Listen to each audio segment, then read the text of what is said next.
ನಮಸ್ಕಾರ, very good morning. 9 ಗಂಟೆ exclusive ಆದಂತಹ ಸುದ್ದಿ. ಕಳೆದ ಹಲವು ದಿನಗಳಿಂದ ಸದ್ದು ಮಾಡ್ತಾ ಇರುವಂತಹ ಪೆನ್ ಡ್ರೈವ್ ಪ್ರಕರಣ, ಅದರ ಪ್ರಮುಖ ಆರೋಪಿ ಪ್ರಜ್ವಲ್ ರೇವಣ್ಣ 20 ದಿನ ಆದರೂ ಕೂಡ ಇನ್ನೂ ಪತ್ತೆ ಇಲ್ಲ. ಪ್ರಜ್ವಲ್ ರೇವಣ್ಣ ಭೂಗತವಾಗಿ ಇವತ್ತಿಗೆ ಬರೋಬ್ಬರಿ 20 ದಿನ. ಎಸ್ಐಟಿ ದಾರಿಯನ್ನ ಹಾಕಿದ್ರೆ ಪ್ರಜ್ವಲ್ ರೇವಣ್ಣ ತಪ್ಪಿಸ್ತಾ ಇದ್ದಾರೆ. ಪದೇ ಪದೇ ಟಿಕೆಟ್ ಬುಕ್ ಆಗುತ್ತೆ ಜರ್ಮನಿಯಿಂದ, ನಂತರ ಕ್ಯಾನ್ಸಲ್ ಆಗುತ್ತೆ. ಟಿಕೆಟ್ ಬುಕ್ ಮಾಡಿ ಪದೇ ಪದೇ ಕ್ಯಾನ್ಸಲ್ ಮಾಡ್ತಿರೋದು ಯಾಕೆ? ಈಗ 5 ಬಾರಿ ಆಯ್ತು ಟಿಕೆಟ್ ಬುಕ್ ಆಗುತ್ತೆ, ಕ್ಯಾನ್ಸಲ್ ಆಗುತ್ತೆ. ಹಾಗಿದ್ರೆ ಈ ಮೂಲಕ ಏನ್ ಸಂದೇಶ ರವಾನಿಸ್ತಾ ಇದ್ದಾರೆ? ಮ್ಯೂನಿಚ್ನಿಂದ ಟಿಕೆಟ್ ಬುಕ್ ಆಯ್ತು, ಆದ್ರೆ ಫ್ಲೈಟ್ ಹತ್ತಲಿಲ್ಲ ಪ್ರಜ್ವಲ್. ಹಾಗಿದ್ರೆ ಪ್ರಜ್ವಲ್ ಎಲ್ಲಿದ್ದಾರೆ? ಈ ಪ್ರಶ್ನೆ ಮತ್ತೆ ಮೂಡ್ತಾ ಇದೆ. ಜರ್ಮನಿಯ ಮ್ಯೂನಿಚ್ನಲ್ಲಿರಬಹುದು ಅಂತ ಅನುಮಾನ ಇತ್ತು. ಅಲ್ಲಿಂದಲೇ ಟಿಕೆಟ್ಗಳು ಬುಕ್ ಆಗ್ತಾ ಇತ್ತು, ಕ್ಯಾನ್ಸಲ್ ಆಗ್ತಾ ಇತ್ತು. ಆದ್ರೆ ಪದೇ ಪದೇ ಕ್ಯಾನ್ಸಲ್ ಆಗ್ತಾ ಇರೋದನ್ನ ನೋಡ್ತಾ ಹೋದ್ರೆ ಅಸಲಿಗೆ ಜರ್ಮನಿಯಲ್ಲೇ ಪ್ರಜ್ವಲ್ ರೇವಣ್ಣ ಇಲ್ವಾ? ಬೇರೆ ದೇಶದಲ್ಲಿದ್ದುಕೊಂಡು ಮ್ಯೂನಿಚ್ನಿಂದ ಟಿಕೆಟ್ ಬುಕ್ ಮಾಡಿ ಎಸ್ಐಟಿಯ ದಿಕ್ಕು ತಪ್ಪಿಸ್ತಾ ಇದ್ದಾರಾ? ಹಾಗಿದ್ರೆ ಮ್ಯೂನಿಚ್ ಏರ್ಪೋರ್ಟ್ ಕಡೆ ಸುಳಿಯದ ಪ್ರಜ್ವಲ್ 5 ಬಾರಿ ಟಿಕೆಟ್ ಬುಕ್ ಮಾಡಿದ್ದಾರೆ, ಕ್ಯಾನ್ಸಲ್ ಮಾಡಿದ್ದಾರೆ. ಹೀಗಾಗಿ ಎಸ್ಐಟಿ ದಿಕ್ಕನ್ನ ತಪ್ಪಿಸೋದಕ್ಕೆ ಬೇರೊಂದು ದೇಶಕ್ಕೆ ಪ್ರಜ್ವಲ್ ಹಾಗಾದ್ರೆ ಪರಾರಿಯಾದ್ರ ಅನ್ನುವಂತಹ ಪ್ರಶ್ನೆ ಮೂಡಿದೆ.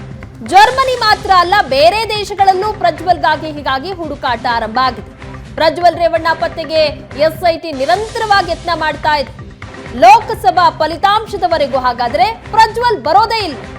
ಪ್ರಜ್ವಲ್ ವಶಕ್ಕೆ ಕಾದು ಕುಳಿತಿದೆ ಎಸ್ಐಟಿ.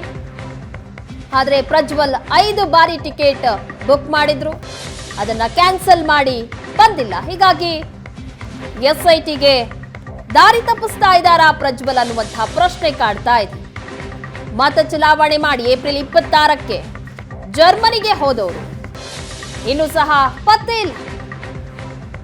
ಈಗಾಗಲೇ ಎಸ್ಐಟಿ ಟೀಮ್ ರೆಡಿಯಾಗಿ ನಿಂತಿದೆ. ಅವರನ್ನ ಬಂದ ತಕ್ಷಣ ಅರೆಸ್ಟ್ ಮಾಡಬೇಕು ಅಂತ ಏರ್ಪೋರ್ಟ್ಗಳಲ್ಲಿ. ಆದ್ರೆ ಟಿಕೆಟ್ ಬುಕ್ ಮಾಡ್ತಾರೆ, ಕ್ಯಾನ್ಸಲ್ ಮಾಡ್ತಾ ಇದ್ದಾರೆ. ಎಸ್ಐಟಿ ದಿಕ್ಕು ತಪ್ಪಿಸಿ ಬೇರೊಂದು ದೇಶಕ್ಕೆ ಹಾಗಾದ್ರೆ ಪ್ರಜ್ವಲ್ ಪರಾರಿಯಾಗಿದ್ದಾರೆ.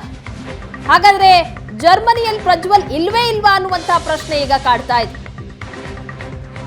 ಪ್ರಜ್ವಲ್ ರೇವಣ್ಣ ಪತ್ತೆಗೆ ನಿರಂತರವಾಗಿ ಎಸ್ಐಟಿ ಸಹ ಪ್ರಯತ್ನ ಮಾಡ್ತಾನೆ ಇದೆ. ನಿನ್ನೆ ಬರ್ತಾರೇನೋ ಅಂತ ಊಹೆ ಇತ್ತು, ಆದ್ರೆ ಕೊನೆ ಕ್ಷಣದಲ್ಲಿ ಫ್ಲೈಟ್ ಹತ್ತಲೇ ಇಲ್ಲ. ಹಾಗಿದ್ರೆ ಎಲ್ಲಿದ್ದಾರೆ ಪ್ರಜ್ವಲ್ ಅನ್ನುವಂತಹ ಪ್ರಶ್ನೆ ಮತ್ತೆ ಕಾಡೋದಕ್ಕೆ ಶುರುವಾಗಿದೆ. ಜೊತೆಗೆ ಇದು ದಿಕ್ಕು ತಪ್ಪಿಸುವ ಪ್ರಯತ್ನವಾ ಅನ್ನುವಂಥ ಪ್ರಶ್ನೆ ಕೂಡ ಕಾಡ್ತಾ ಇದೆ. ಯಾಕಂದ್ರೆ ಮ್ಯೂನಿಚ್ ಏರ್ಪೋರ್ಟ್ ಕಡೆ ಸುಳಿದೇ ಇಲ್ಲ ಪ್ರಜ್ವಲ್. ಈ ಬಗ್ಗೆ ಡೀಟೇಲ್ಸ್ ಪಡೆಯೋಣ. ನಮ್ಮ ಪ್ರತಿನಿಧಿ ರವಿ ಈಗ ಸಂಪರ್ಕದಲ್ಲಿದ್ದಾರೆ. ರವಿ, ನಿನ್ನೆ ಪ್ರಜ್ವಲ್ ಬರ್ತಾರಾ ಅನ್ನುವಂತಹ ಅನುಮಾನ ಇತ್ತು, ಆದ್ರೆ ಕೊನೆಗೂ ಪ್ರಜ್ವಲ್ ಬರಲೇ ಇಲ್ಲ. ಇದು 5ನೇ ಬಾರಿ ಈ ರೀತಿ ಟಿಕೆಟ್ ಬುಕ್ ಆಗುತ್ತೆ, ಕ್ಯಾನ್ಸಲ್ ಆಗುತ್ತೆ. ಈ ಮೂಲಕ ಏನ್ ಮಾಡೋದಕ್ಕೆ ಹೊರಟಿದ್ದಾರೆ ಪ್ರಜ್ವಲ್? ನಿಜಕ್ಕೂ ದಿಕ್ಕು ತಪ್ಪಿಸೋದಕ್ಕೆ ಸಾಧ್ಯನಾ? ಬರೀ ಜರ್ಮನಿ ಅಷ್ಟೇ ಅಲ್ಲ ಅಲ್ವಾ, ಎಲ್ಲಾ ಕಡೆಗಳಲ್ಲೂ ಕೂಡ ಕಂಡಿಟ್ಟಿದೆ ತಾನೇ ಎಸ್ಐಟಿ?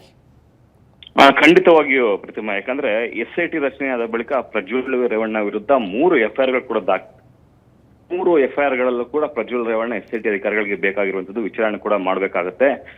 ಆತನ ಮೇಲೆ ಈಗ ಆಲ್ರೆಡಿ ಲುಕೌಟ್ ನೋಟಿಸ್ ಕೂಡ ಜಾರಿ ಮಾಡಿದ್ದಾರೆ. ಜೊತೆಗೆ ಬ್ಲೂ ಕಾರ್ನರ್ ನೋಟಿಸ್ ಕೂಡ ಜಾರಿ ಮಾಡಿದ್ದಾರೆ. ಅಂದ್ರೆ ಆತನ ಚಲನವಲನ ಯಾವುದೇ 196 ದೇಶಗಳಲ್ಲೂ ಕೂಡ ಕಂಡು ಬಂದ್ರೆ CBIನ ಇಂಟರ್ಪೋಲ್ಗೆ ಮಾಹಿತಿ ಕೊಡಿ ಅನ್ನುವಂತಹ ಮೂಲಕ ಕೂಡ ಎಸ್ಐಟಿ ಒಟ್ಟು ಪ್ರಜ್ವಲ್ 4 ಬಾರಿ ಟಿಕೆಟ್ ಅನ್ನ ಬುಕ್ ಮಾಡಿದ್ರೆ ಅದನ್ನ ಕನ್ಫರ್ಮೇಶನ್ ಮಾಡಿದ್ರು. ಅಂದ್ರೆ 4ನೇ ತಾರೀಕು ಮಾಡಿದ್ರು, ಮತ್ತೆ 8ನೇ ತಾರೀಕು ಬಂದಿದ್ರು, 12ನೇ ತಾರೀಕು, 14ನೇ ತಾರೀಕು, ಈ ರೀತಿ 4 ಬಾರಿ ಮಾಡಿದ ನಂತರ ಅದನ್ನ ಕನ್ಫರ್ಮೇಶನ್ ಮಾಡಲ್ಲ, ಕ್ಯಾನ್ಸಲ್ ಮಾಡಿದ್ರು. ಆದ್ರೆ 15ನೇ ತಾರೀಕು ಅಂದ್ರೆ ನಿನ್ನೆ ಟಿಕೆಟ್ಗೆ ದುಡ್ಡು ಕೂಡ ಕೊಟ್ಟು ಕನ್ಫರ್ಮ್ ಮಾಡಿದ್ರು. ಬಹುಶಃ ನಿನ್ನೆ ಮಧ್ಯಾಹ್ನ 3:15ಗೆ ಜರ್ಮನ್ ಏರ್ಲೈನ್ಸ್ ಅಲ್ಲಿ ಭಾರತಕ್ಕೆ ಬರ್ತಾರೆ ಅನ್ನೋದು ಬಹುತೇಕ ಕನ್ಫರ್ಮ್ ಆಗಿತ್ತು.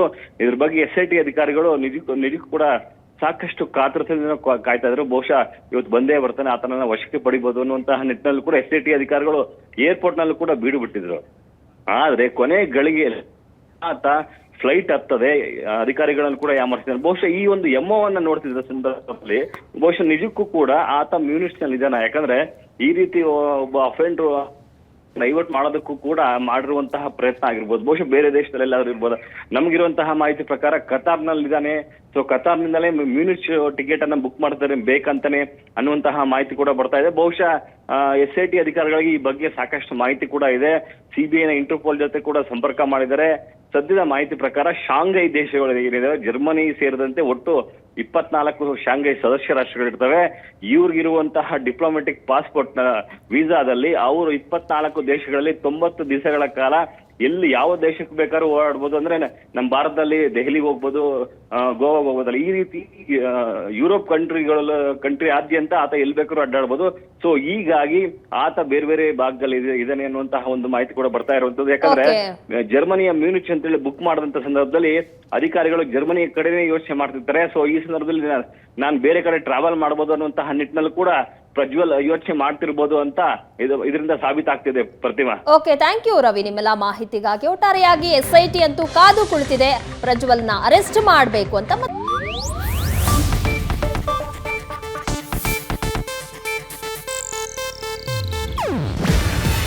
ಇದು ಏಷ್ಯಾನೆಟ್ ನ್ಯೂಸ್ ನೆಟ್ವರ್ಕ್ ಪ್ರಸ್ತುತಿ. ನೀವು ನೋಡ್ತಿದ್ದೀರಾ ಏಷ್ಯಾನೆಟ್ ಸುವರ್ಣ ನ್ಯೂಸ್.